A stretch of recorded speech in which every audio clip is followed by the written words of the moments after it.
Alors bonjour à tous, So hello everyone and welcome to this press conference to go over the situation in Quebec about COVID-19. The Premier of Quebec, Mr. François Legault, is together with the Deputy Minister of Education, Ms. Isabelle Charest, and the National Director of Public Health, Dr. Rachel Arruda. Mr. Premier. Hello everyone. Well, first, the mask that I'm wearing today was made by Anaïs Sabourin with parrainage civique Vaudreuil-Soulanges. Anaïs is 15 years of age.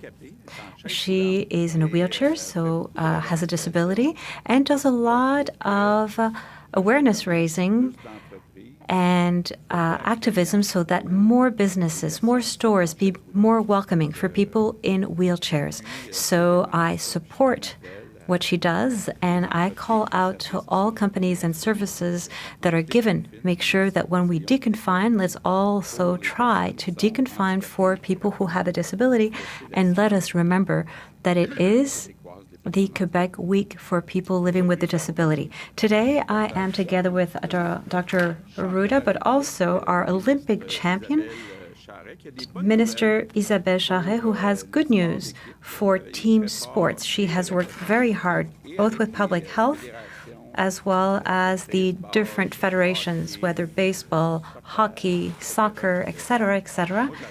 I love seeing young people practicing sports. My boys are especially doing skate right now, but, team sports, when we were young, we didn't ask ourselves any questions. If we wanted to be with our friends in the summer, it was baseball, and in the winter, it was hockey. Although here now it's more soccer in the summer. But anyway, there are protocols. It will be done gradually, and I will let Isabelle explain to you. We're going to start with training. But we think that by the end of the month, we'll be able to have games. And that is what is fun about this, once we've trained well. So Isabelle is going to be explaining the rules and how it is going to be working. I'd like to come back to the situation of the pandemic.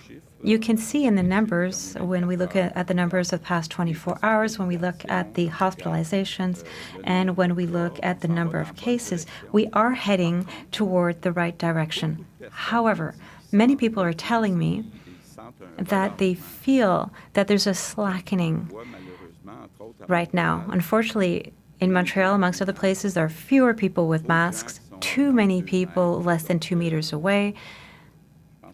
I think that Dr. Arruda is going to say the same thing that I will. We have to keep going. Nobody wants to go back. So let us be prudent if we wish to continue going toward a life that is a bit more normal. We can't see that. It's not a good thing. It is not a good idea to see people slackening up in their measures. A word on the tests. The day before yesterday, so the last numbers, 12,500 tests were done. But as you know, we want to get to 14,000, 16,000. Now we have to have people who accept being tested. So I'm launching a call out. All people who have a doubt, either you're too close physically to somebody, regardless of the reason why you are questioning things, go get tested. It's important so that we know and so that we have a good idea of what the situation is.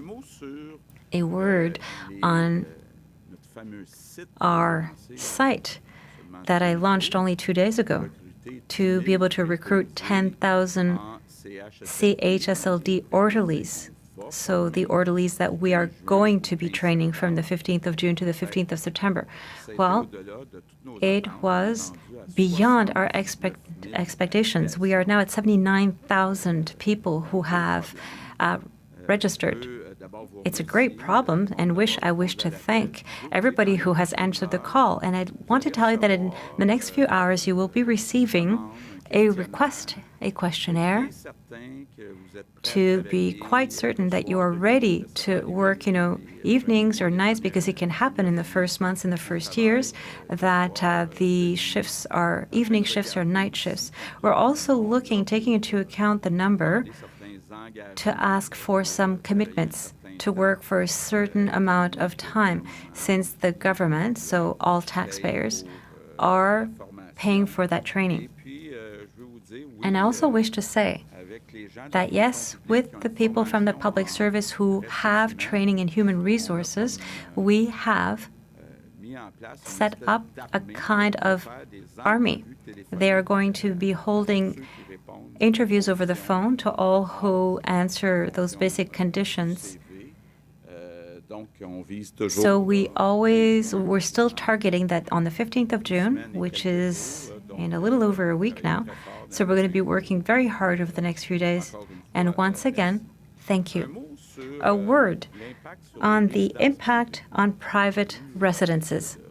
There's been a lot of reactions.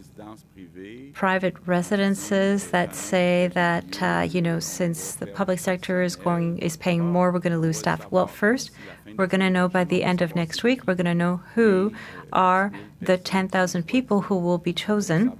So we'll know exactly the number of people amongst those 10,000 that come from private residences. And since the beginning of the crisis, we have been helping the private residences. For example, with the $4 an hour that is paid by the government. We're going to continue to help with people's permission, taking into account that we have 79,000 people who have applied and then 10,000 jobs. That means that about 60,000 people are interested. And I also wish to us all to recall that the people that will choose are people who don't have training as orderlies. So we're not removing orderlies from private residences. Those who wanted to transfer from the private to the public sector CHSLDs probably already did so. Because right now, if we calculate all the premiums, orderlies in CHSLDs that are public already make 49,000, and there's already a lot of positions that have been open for many weeks already. So the people that we're going to go get are people who don't have training. So it's going to be 10,000 people more who are trained. I think that nobody can be against that.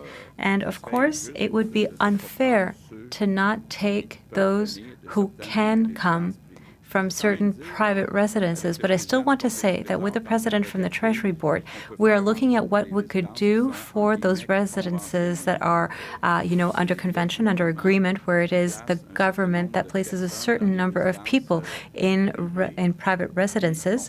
And as far as the private residences are concerned, we're looking at the situation. There are small private residences that might need financial help.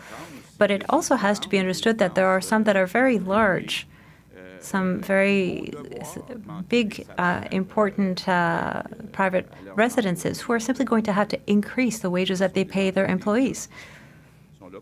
These are businesses that are there to make profit.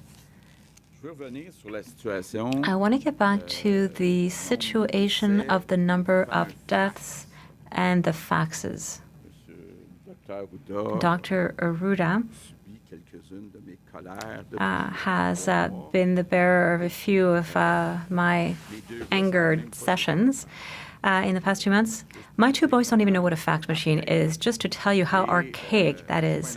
And it's not something that is from yesterday, We have not invested in the past 10, 15, 20 years. We haven't sufficiently invested in, anything having to do with computers.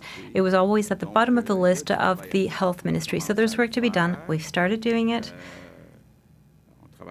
We're working really hard on data gathering. I've been told that within a week it should all be computerized, digitized. So we're going to stop, saying 2 dead people, putting it in an envelope with a stamp and sending it off. In 2020, it's not normal that it be done by mail or fax. So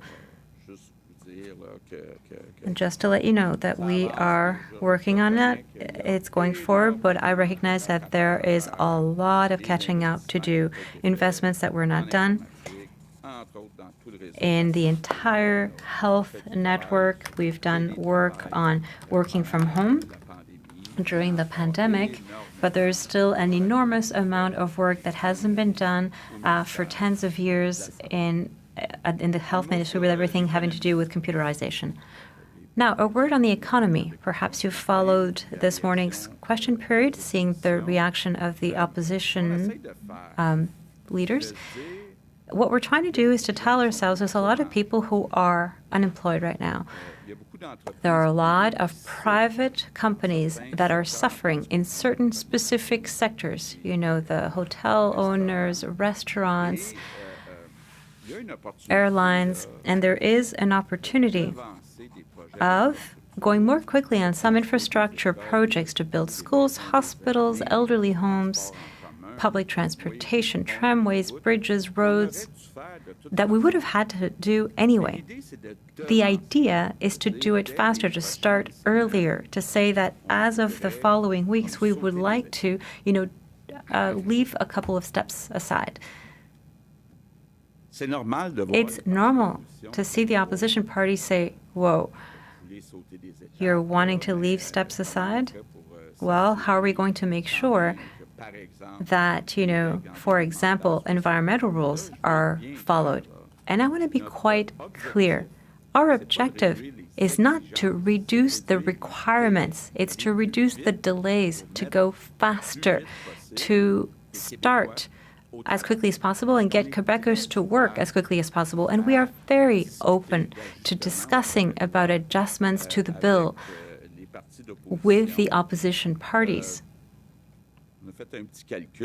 We made a small calculation when we look at the projects, the 202 projects, there's about 70 or 60% are in CAC ridings and 40% in opposition parties, which represents more or less the number of members at the National Assembly. So we can't, neglect the other ridings. But all that to say, let's not fall into partisanship. The objective is to get people to work as quickly as possible and not to go back into the things that we saw in the Charbonneau Commission because we're going too quickly. We also have no interest in not respecting environmental requirements. But I think that all Quebecers will agree to say, in Quebec, and it's true in a lot of places in the world, but in Quebec it takes too long between the moment that we decide that a project is going to go ahead and the time that we actually start it. The steps, the bureaucracy, the delays are much too long. So now there is an opportunity of saying we're going to create jobs over the next few months by starting earlier on some infrastructure projects that we would have to do anyway, useful projects in transportation, in the health sector, in the education sector. So I wish that the opposition parties and we ourselves, that we all put a little bit of water in our wine to be able to get to an agreement, to be able to start all these projects earlier and to study this bill. I would like to end.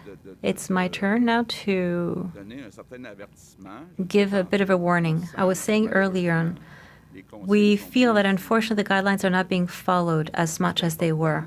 It is important, if we don't want to go back and have to reconfine everybody and restart,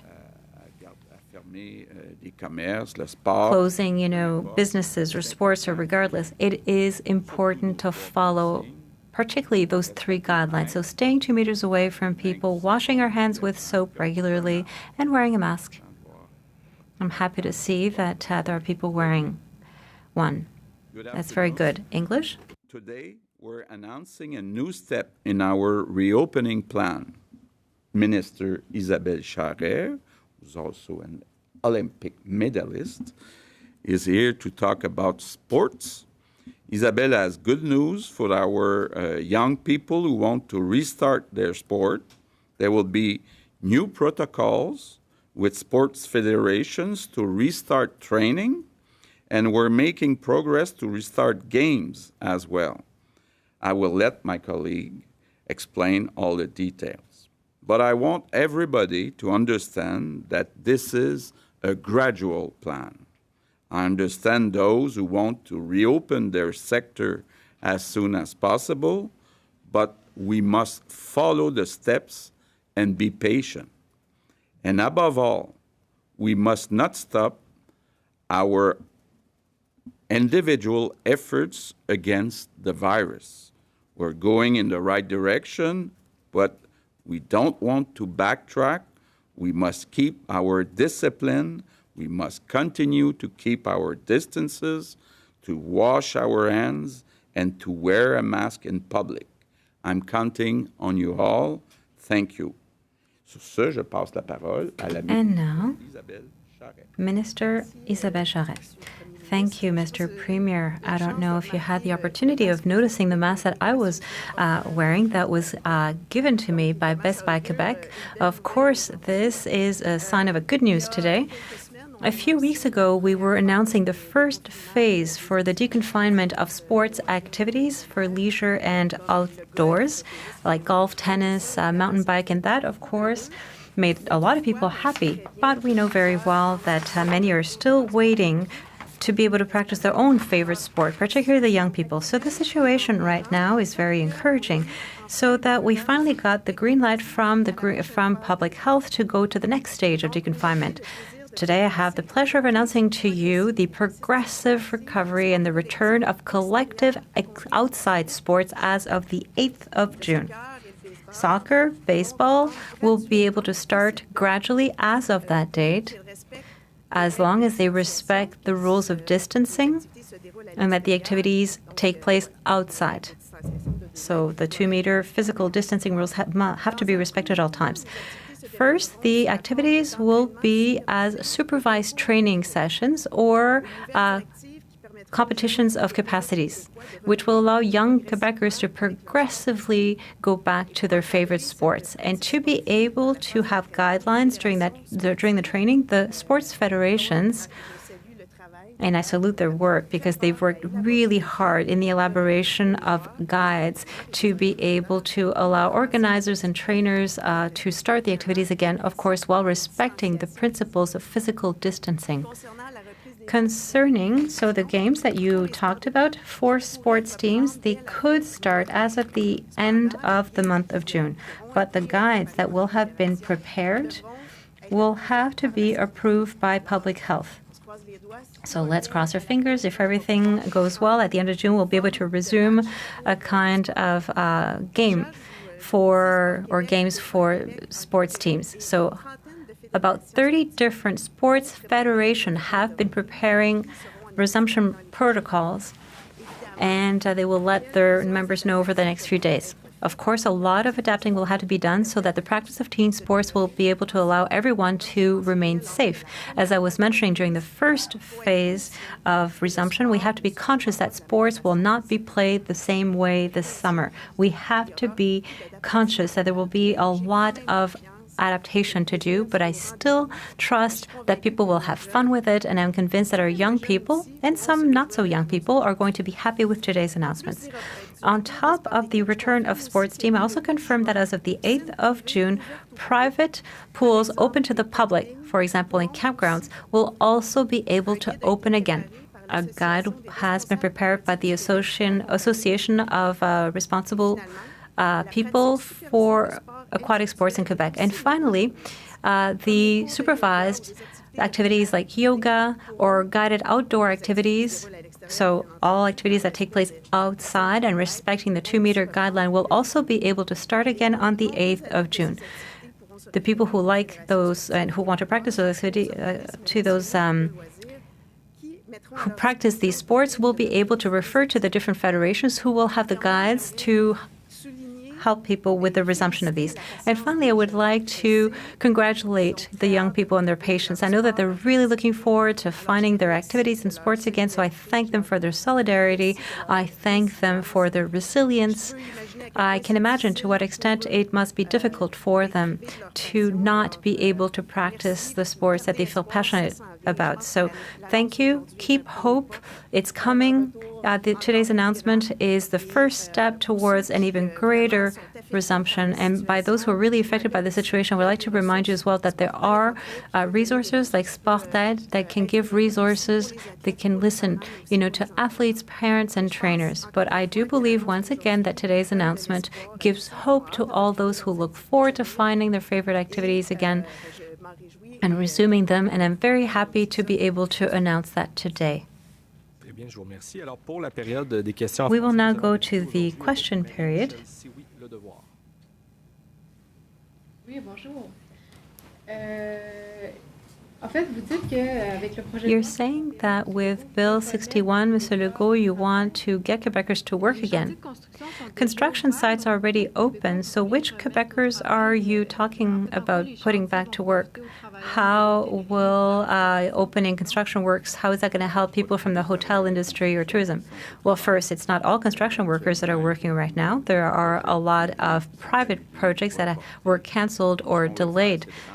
So what we want to do is to replace a little bit the private sector by the public sector, and to make sure, and I often say it, I wish that in the following weeks that there not be a single construction worker, that they be home, but that everybody be working and in building schools, hospitals, roads, and collective transportation will be able to have all those people work. So Bill 61, is that something that you do not wish to have to prolong the state of health emergency for 2 years? Well, listen, we don't know. I think that nobody knows whether there will be a second wave, how long it will last. We don't know. But might it be useful for you to keep it in effect for 2 years? Well, useful. I mean, if I could know that tomorrow morning there's going to be a vaccine and we don't need a health emergency anymore, I would be the happiest guy on earth. But right now, we don't know how long. There are experts who say that it might be a year, 2 years, perhaps longer. Prochaine question, Hugo Pilon-Larose, La Presse. The Auditor General yesterday shared her concerns about the accelerations of construction sites, where she said that even under normal circumstances, there was a lack of rigor about cost estimation for the projects. Do you think that the acceleration that you mean to set up could bring an increase in cost? Are we going to pay too much to do things more quickly? Well, first, as I was saying, right now, unfortunately, it's not the entire construction sector that's busy.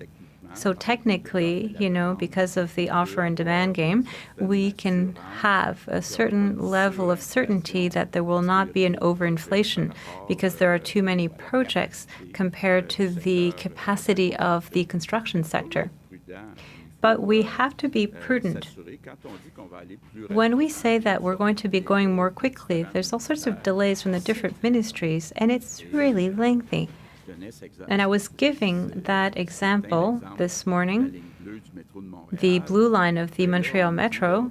Well, I'm told, for example, if we don't have a project like this, perhaps nothing will take place in the next 2 years because it's complicated. There's expropriations to be done. There are schemes that have to be created or designs, and we want it to be done correctly and well, but quickly, and put people in competition amongst themselves. And I'm very trusting. I have full confidence in Christian Dubé and the Treasury Board and the different ministers. There are mainly 3 ministers who are involved, so there's health, education, and transportation. And we're careful. In all 3 ministries, we make sure that we get the best possible prices. On the success that you mentioned of the recruitment campaign for CHSLD orderlies, I would like to understand how you could prevent the exodus of the workers, not necessarily the orderlies, but the workers who are in intermediate resources or residences for the elderly. And it's been explained to me that they don't have training in intermediate resources to work in CHSLD. So many people might be interested to follow the training. So what can you do to prevent that exodus? An exodus that could take place a few weeks away from a second wave, so we create a problem elsewhere. Okay, first, the 79,000 people who have applied are people who are interested in caring for elderly, but who don't have training as orderlies. And it's important to keep that in mind. We are going to be training more people. There's going to be 10,000 people more in Quebec that are going to be trained to care for our elderly, and that's very good news. Now, do residences, the ones that are going to be losing people, are they going to be able to find new people who are not trained right now to replace them? Well, with the permission of with the 69,000 people who were not chosen, we could at least send those resumes. And there's 10,000 people as well in our network who came to work through Je Contribue temporarily. And people, once again, these are people who didn't have training. What we're having a look at, between the health and the treasury, is we've already offered financial compensations. And I was saying earlier on, there are some residences that are, what we call conventioned. So we are the ones that ask the services to the private sector, and the tariffs that we pay have to be adjusted. So, private residences under agreement. But there are some big residences. Do they need help? Well, there's a balance to have between what we pay the employees and the profits that we make. That's real life in the private sector. I believe, and I've said it already, I believe that wages, generally speaking, are going to have to increase in the private sector. Prochaine question, Olivier Bossé, Le Soleil. Madame Charest, you talked about the resumption of games at the end of June. What about the elite or professional teams who are playing in outside stadiums? Could they think about having a season?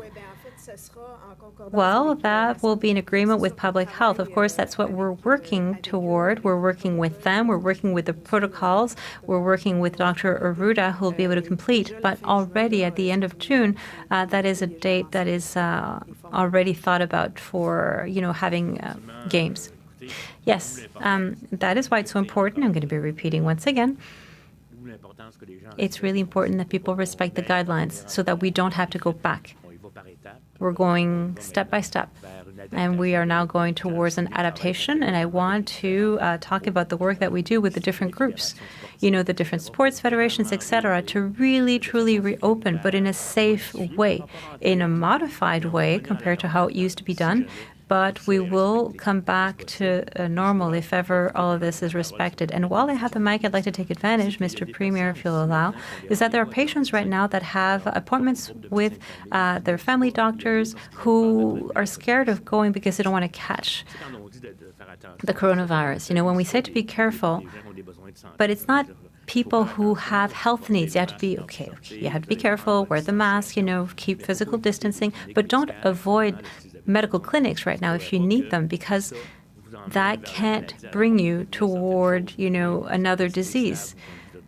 We want to make sure that your health is taken care of, and I just wanted to mention that. And once again, despite the summer winds and that impression of freedom that is coming back to us, a controlled sort of freedom, it is conditional, and we have to respect the guidelines so that it continues going well. We're happy to see that the indicators are going along the right way, but you know that particularly in the metropolitan area, it is still fragile. Thank you.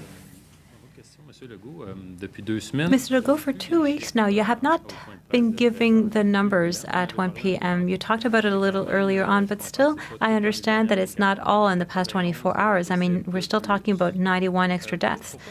Why have you decided in the past weeks to no longer give out the numbers at the press conference? Is it more because it's more behind us, so it's going better? No. It's a question of saying we'll give you the numbers in the morning so you'll be able to ask questions about them. We have to be prudent, of course. If we look at the past 24 hours, there are 26 deaths. That's too many.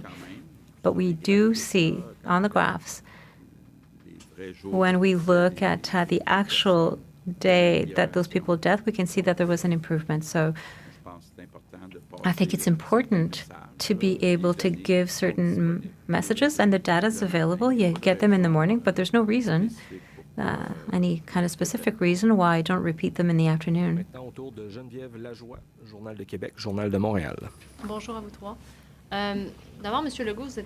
Legault, you said a few words on the fax and sending things by mail, but that way of doing that, which you all yourself qualified as being archaic, could that have given false results or even delayed some of the decisions since we didn't have the real numbers in real time?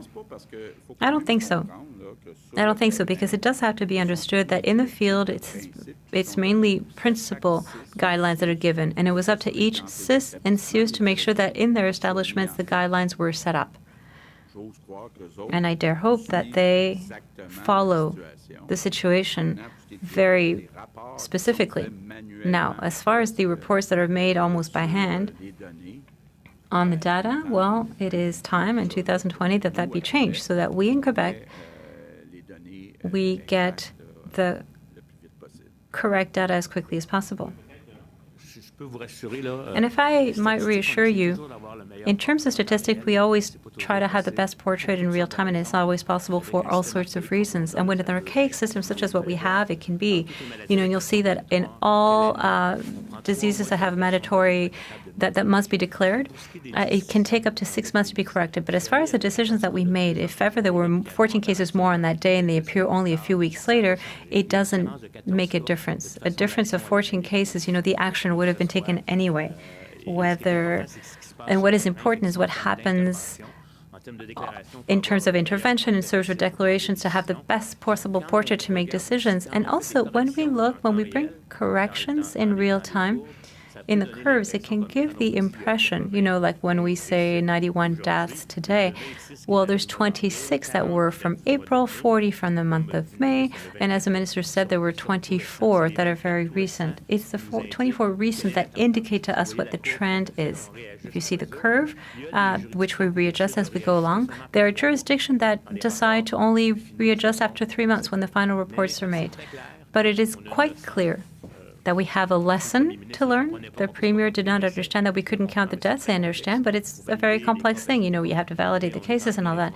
But we are computerizing a form that we have wanted to computerize, that we've wanted to computerize for a long time. So we're going to have we're doing it now, but in no system will you ever have in real time every single case, because some validations have to be done. And it's even possible that some cases after validation and lab tests that came in later, whatever, who were considered positive, who will become negative. That can also happen. There's always a little bit of variation in the data.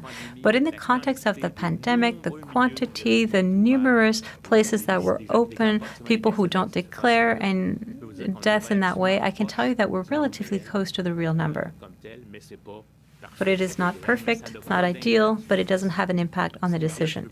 What would worry me is a lot more the recent cases rather than cases that will have recovered over time. But as far as the recent cases are concerned, apart, from a 4 or 5 day, because sometimes it takes longer, but the numbers are adequate. But whether it be 14 or 17 yesterday, the decision would have been the same. Madame Charest, just to clarify certain things. So today, if we understand correctly, you are giving the green light to which collective sports exactly? And I would like to know whether at the end of June we'll already be able to have soccer games. That means that there's no more 2-meter social distancing. To answer your question, today, or rather Monday, the 8th of May, we're giving permission to all collective sports practiced outside. So hockey could be done outside, whether it be, ball hockey or, supervised training, because we're talking about supervised training. So everything that is done outside is allowed. Now, when we were talking about games, remember, we're still talking about games that will be adapted. I really put the emphasis on the fact that there will need to be an adaptation. Sports, as we used to practice it, will have to be adapted. And that is why the protocols or the guides will have to be approved by public health. So the 2-meter social distancing measure is still valid. And the number of players who will be on the field, what interactions will be allowed, that will have to be validated with public health. But the social distancing standard is still in effect, and sports will have to be adapted. And some sports are easier to adapt than others. Baseball, for example, is a lot easier to adapt than soccer or basketball. But that will be worked on with public health. I think that the federations, they know their game better, the best, and they will look at changing the regulations or the approaches. Certain contexts won't be able to take place anymore, to try to respect things. But it's still the same principles.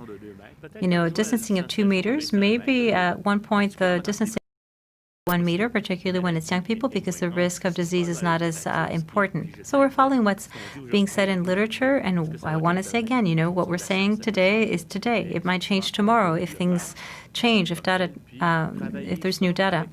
But working on that with key actors like any other industry that we've opened, they are the ones that are able to say better. And they're very often very innovating in their approaches. I mean, as long as we collaborate, and after that we talk about it, we interact, and we approve when we believe it's acceptable. Prochaine question, Louis Lacroix, Cogeco Nouvelles. Bonjour, Monsieur Legault, Madame Charest, Dr. Arruda. J'aimerais ça que vous m'expliquiez. Could you explain to me, Madame Charest, how one can have a soccer game à 2 mètres de distance? With a 2-meter distance? Parce qu'à un moment donné, Because, you do have to try to get the ball away from your opponent. That's the nature of the sport. I mean, we're going to need people with really long legs. How's that going to work? Like what kind of shoes are people going to be wearing? Well, Dr. Arruda was mentioning the creativity of the sports federations, and those protocols will have to be set up with the different federations. And we, of course, base ourselves on the actors. They are the ones that know the sport the best, so they will bring the necessary adaptations. So we'll see as well with the evolution of the guidelines. But right now, as a first step, we're concentrating on the training of the players. And for having done sports in my life, we are in the preparatory phase. So now we're getting concentrated to give youth access to a kind of training. So they'll be developing capacity. They could have, competitions for agility. So this will be a preparatory phase. And it will depend on what we have as guidelines. But let's remember that we are in a context of a pandemic. So sports, as we used to practice it, we have to imagine it differently now. It will have to be adapted with the agreement of public health. I did not participate in the specific discussions about soccer. Maybe since I'm Portuguese, I should. I'm not as big a fan as I should be. I apologize. But I just wanted to tell you that, if you go by quickly, very quickly, is not at all the same thing as staying for a longer time. But for those who didn't know Batov, the clown, they were very, very, very long shoes because there was a generation that didn't know Batov. So I want to say there is no question of having Batov shoes for children because it would be a risk of trauma. They might trip over the Batov shoes. I just wanted to mention it. But Batov means that we're about the same age group. Pas de précision à cette question? Mais ça a l'air comique. Well, it sounds funny said like this, but I really don't see. I mean, that means that for all intents and purposes, that at the end of the month, when regular games will be able to resume, soccer can't work. There won't be soccer games. I don't see. I mean, Monsieur Legault, how could you play soccer while keeping 2-meter distance from anybody else? Do you have an idea? Do you think you could? Well, first, I played tennis on Sunday, and it went well with my boy. And second, I don't remember having ever had Batov shoes, Batov the clown. And now, the rules will be evolving. As Dr. Arruda said, one might think that, being able to have contacts as long as they're quick between players, that might be possible. Anyway, we hope by the end of June. I mean, we do hope to have hockey in August. So, of course, in hockey, it's going to be the same thing. We are going to need to have a little bit of contact. Now, the entire question, and I'm sure that Dr. Arruda will say everybody has to wash their hands before and after. And the guidelines will be evolving. For the time being, it's training. But I understand very well that we cannot imagine a lot of sports without contact. And also, I think that we have to see it as a preparatory phase and an adaptation as well for players. And right now, it's a great opportunity, and this is the former soccer trainer who is giving you that opportunity, is to really work on technical aspects for players, on, zone games or passing the ball around or positioning ourselves. So really have an opportunity as a preparatory of a new kind, because you're talking about regular games. I think we've put that emphasis on that a lot. a lot. Regular games, like we used to know them, they're not going to be like that anymore. They're going to be different. But of course, we are going to be working with public health and the federations. And the federations are working really well. Right now, we already have about 30 protocols that have been created by the different sports federations. They also work together amongst themselves to adapt what they offer. And what we want is for youth to be able to move, and other people as well, and to give them a way of doing it safely, because that's what the objective is, that our young people be safe. That, we won't be forced to reconfine or to come back, to take steps back. And that is the objective. So that is what the work that we're doing with public health.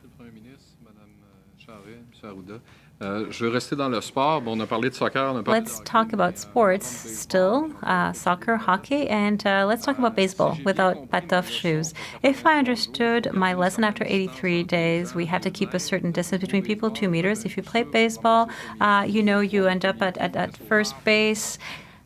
But there's somebody at first base because there's no distancing in baseball. You can stay there. The 2 players in proximity, they can stay there 3 or 4 minutes. Because, how do we adapt the rules if the people are very close, if they both have to stay on the plate? Well, you will agree that in baseball, people are not as close as in hockey or in soccer.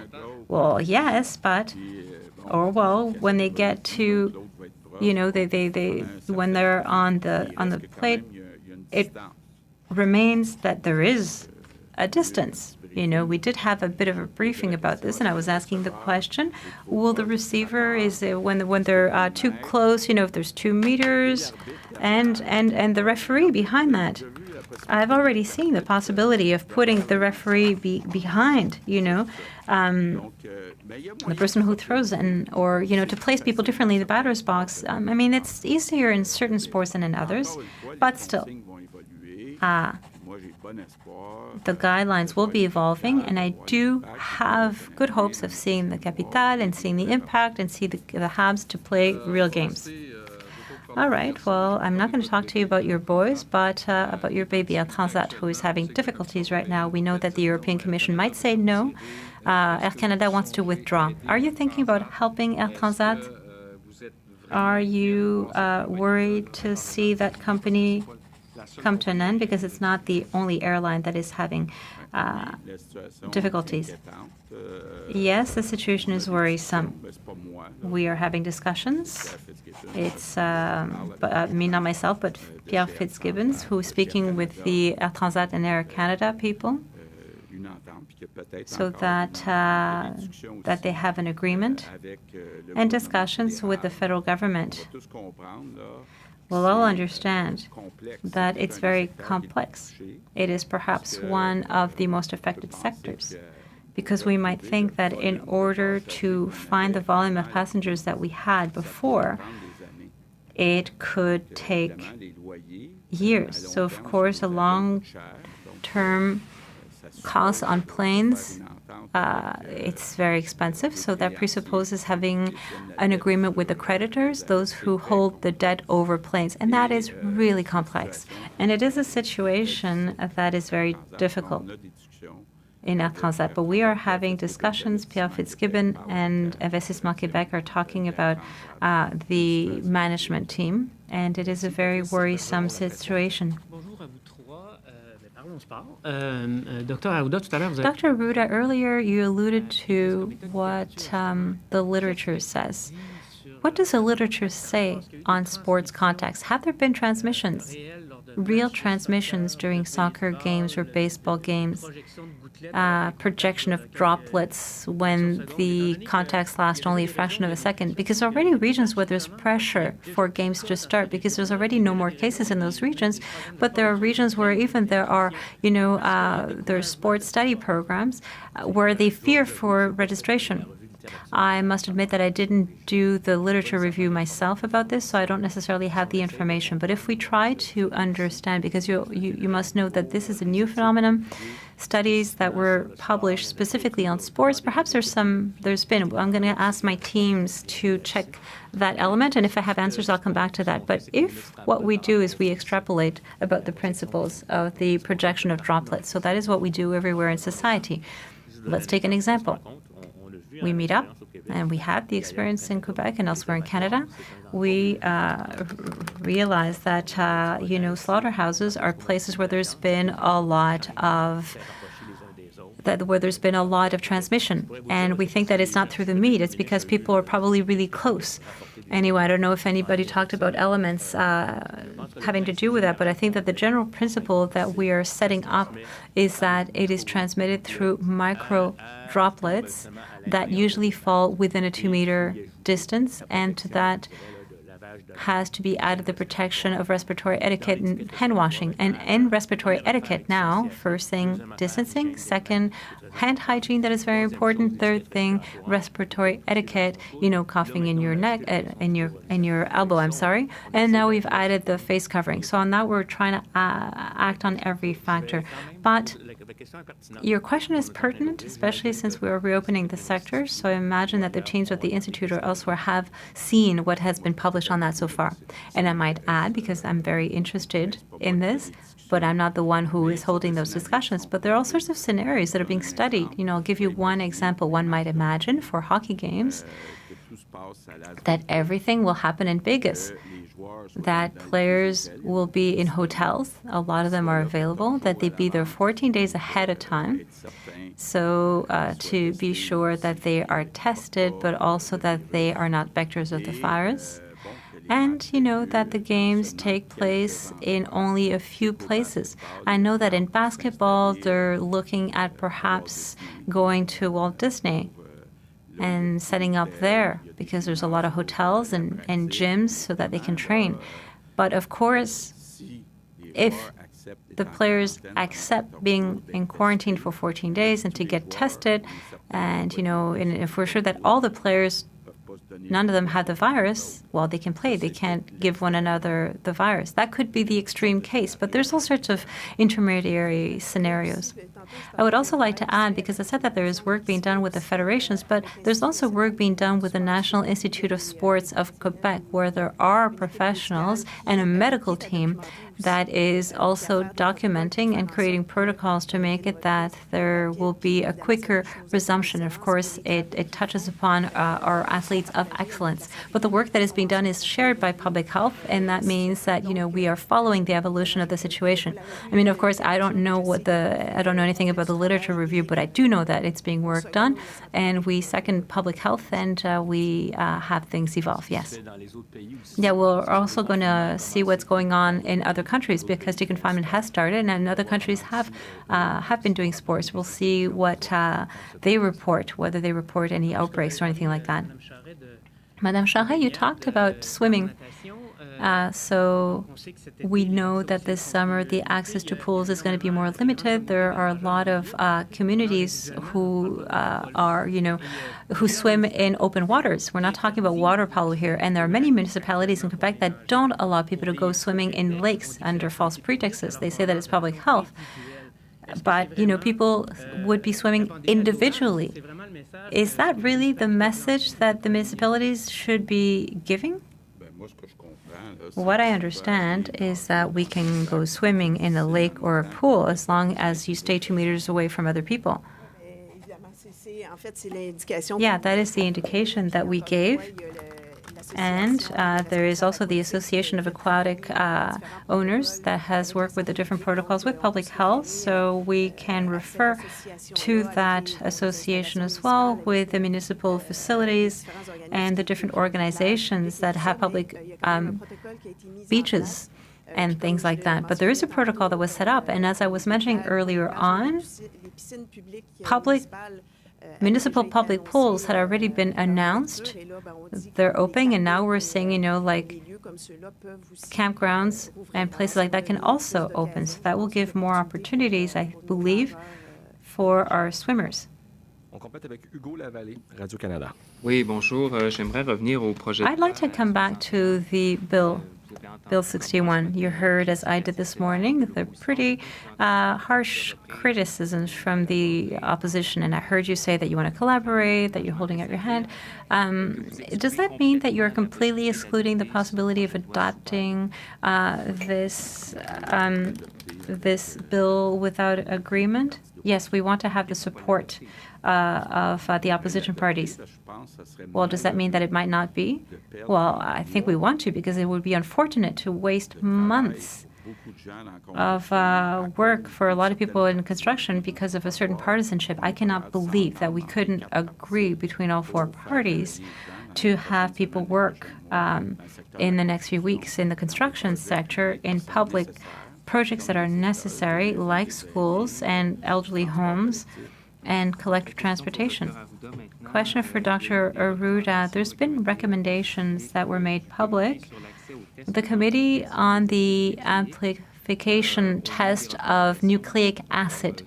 So with a number of recommendations, they're saying that we should go to 35,000 tests per day for the screening tests made, particularly in the context of a second wave.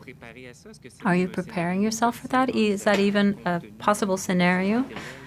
Taking into account the material and human resources and the fact that we still have a hard time getting to 14,000 tests. Well, we're targeting those elements together with seroepidemiological studies, which will allow us to measure the effect of the first wave of the pandemic. So in the facts, we have this as a target, but as we said, we already went up to 14,000 samples a few times, and now there's a lowering. So we'll probably, we invite, the Premier said it earlier on, but we are inviting people to come and get tested, but we are perhaps going to have to go towards more specific areas to go screen, particularly in deconfined areas, to see how that's going on. In terms of capacity and what's going on with the new tests, we'll probably already have, I don't want to give a date because when I give a date and I don't respect them, it worries me, but a new test that will be done with saliva rather than a rhinopharyngeal sample. So that will ease because it'll avoid us needing a specialist or a nurse or people who are used to doing sampling. So it would only be 50 milliliters of spit. We're validating those elements. So yes, we will be increasing that capacity. We also have to balance things out in the sense that it's not, just testing for testing anywhere, and we'll be that give nothing. But it is part of our strategy, yes. And it's major even right now to allow us to better see what's happening in terms of community transmission. So now in English? The question is for Philotier, Montreal Gazette. Question for Dr. Arruda, and also it refers to what the Premier just said, that you are seeing a lack of discipline on the part, well, we see it in parks, we see everybody is seeing it. I wonder if you could bring us up to date on what that means for what's happening in Montreal, as Montreal is deconfining and we're seeing this lack of discipline. How does that affect the evolution of the virus? Actually, we have not noticed, I would say, any effect in the data right now, but things can happen rapidly because you understand it takes about a week to 15 days to get the disease. Just imagine there was this big manifestation in Montreal. It happens about days ago, but it takes at least, I would say, 7-10 days before we can observe it. What is important is that we have, and it's normal, it's summer is coming. We have been inside for a long time. We are social people. We are not machines. We will want to be in contact with others. We want to even touch each other, depending. And everything around us is making us thinking that the virus disappear, and it's not the case. And we are living in a different way it was before. We are in libération conditionnelle, conditional liberation. It's not, yes, probation, and yes, in fact, everybody would not respect this 2 meters could be back home, not to jail, but back home. And this is very important because those distanciation, those close contacts between people are the way that the virus is going to transmit from another one and to another one and to another one. So please, as the Premier says, keep your 2 meters away when you get out. Make sure if you're sick or have any symptom to get screened. Use a mask when you go outside. And if you cannot respect this 2 meters, and wash your hands as often as possible. Follow up? Someone just corrected me. The word is parole. Parole. Right, sorry. Okay, thank you. Some always, smart person. We always learn something every day, and that's great. But the question is that we 91 new deaths, there are more than 500 deaths announced in the last week, and yet, but the number of people getting COVID is going down. So why are so many people still dying? In fact, what is doing is that we are correcting the database that we have through people who died in 8th of April. There is one who died and was not contabilized in the statistic for different systems. They have not been declared. They have been declared, but with partial information, we cannot find if there was a test confirmed or not. So all that stuff is because we are getting more and more information from cases that have been happening in April or in May. And it's normal in a system dynamic like this, but we are making our best now to have I would say, end-based, or I would say facts type of system, which is not as fast as a computerized situation. It's a paper formula.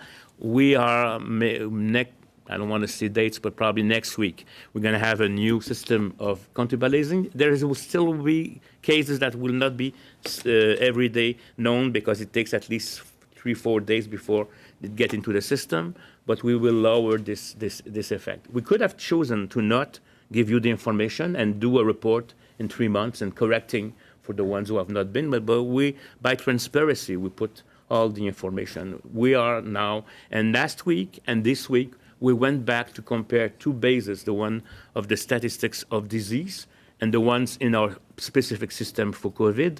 And then we are matching the both and trying to find out if we forgot or something happens with no declaration. And it's why we are seeing now, last week and this week, numbers going up that are not recent, that are the ones who have not been declared about a week or a month or 3 months ago. Next question, Cathy Sonnet, CBC News. Good afternoon.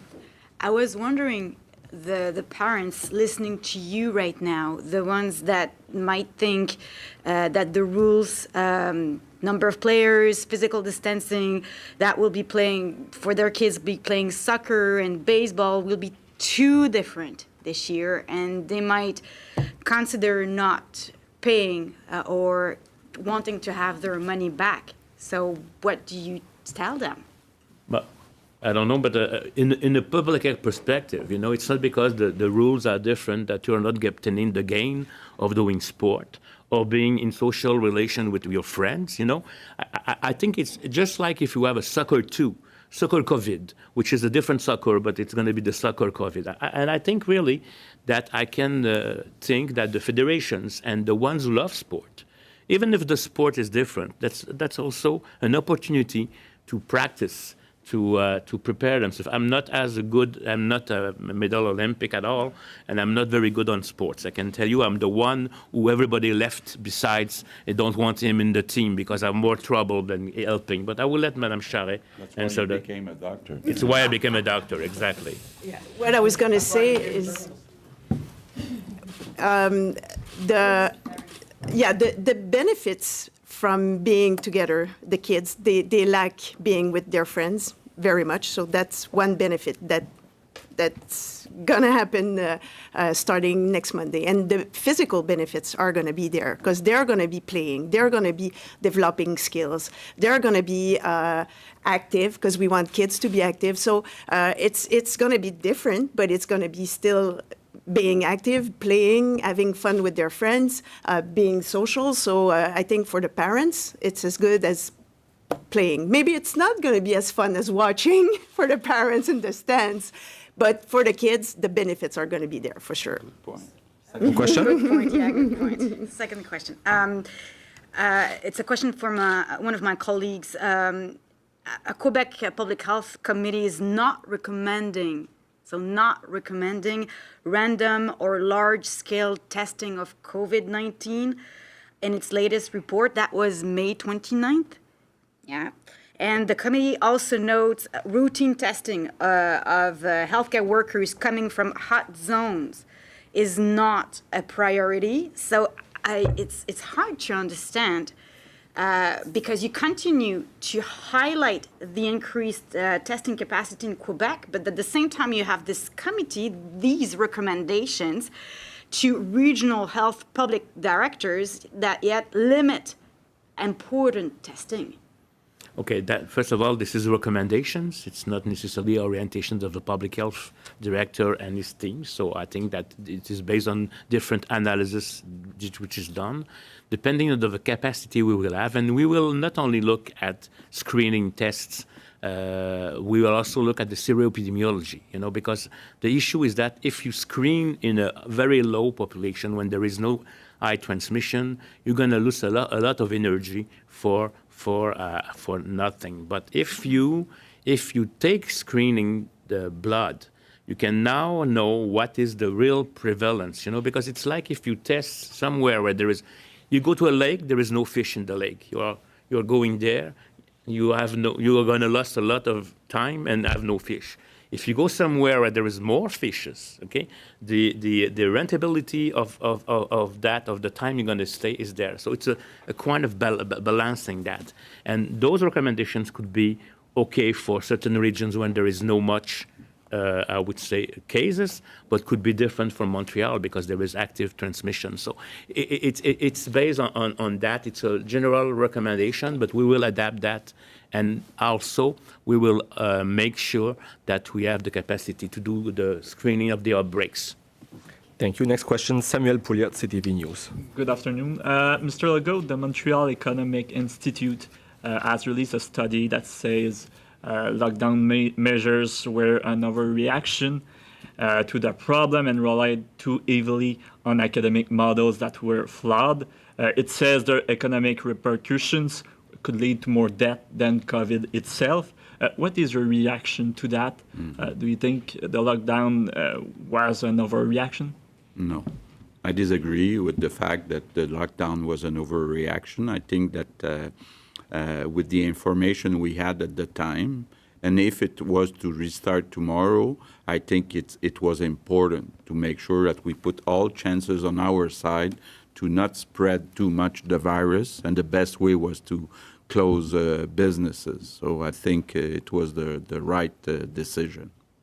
And Mrs. Charest, how can you ensure that during games players still respect distancing measures, and how different will soccer games, for example, be different to ensure that there's no exposure to the virus?